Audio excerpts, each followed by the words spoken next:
आणि एक मोठी बातमी हाती येते ती म्हणजे स्थानिक स्वराज्य संस्थांच्या निवडणुका प्रलंबित राहणार असं दिसतंय।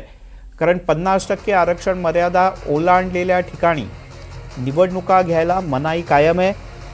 राज्य सरकारची विनंती सुप्रीम कोर्टाने नाकारले। राज्य सरकारने विनंती केली होती की या भागात आता निवडणुका घ्यायला परवानगी द्यावी, पण सुप्रीम कोर्टाने आरक्षणाचा मुद्दा जिथे 50%ची मर्यादा ओलांडली त्यावर या निवडणुका प्रलंबितच ठेवल्या आहेत।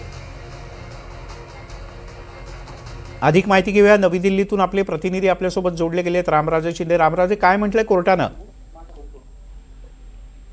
बिलकुल महत्वाची सुनावणी झाली, परंतु सुनावणी पूर्ण झालेली नाहीये। थोडक्यातच चर्चा झालेली आहे किंवा युक्तिवाद झालेला आहे, परंतु कोर्टाने हे स्पष्टपणे सांगितलेलं आहे की मूळ मुद्दा काय आहे तर 50% आरक्षण ओलांडलेलं आहे।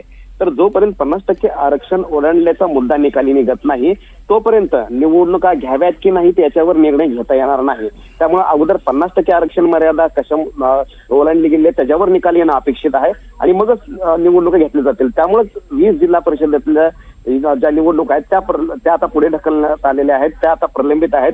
आणि सुप्रीम कोर्टाने दुसरा मुद्दा महत्वाचा मांडलेला आहे, तो म्हणजेच की सुनावणी कशा प्रकारे घेतली जाईल। तर 2 दिवस सुनावणी घेतली जाणार आहे। पहिल्या दिवशी याचिकाकर्त्याला वेळ दिला जाईल मुद्दे मांडायला, दुसऱ्या दिवशी प्रतिवादीला मुद्दे दिले जाणार आहेत आणि त्यानंतर ही सुनावणी घेतली जाणार आणि त्यानंतर पुढचा निकाल। पण म्हणजे याचा अर्थ रामराजे, किमान आता पावसाळा संपल्यानंतरच या निवडणुका होतील, त्याच्या आधी होण्याची शक्यता कमी आहे?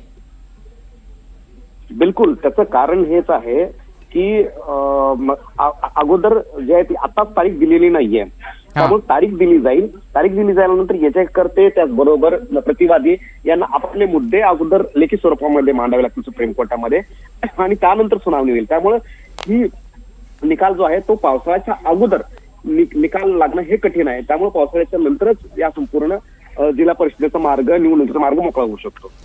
रामराजे, तुर्तास धन्यवाद या सगळ्या माहितीबद्दल।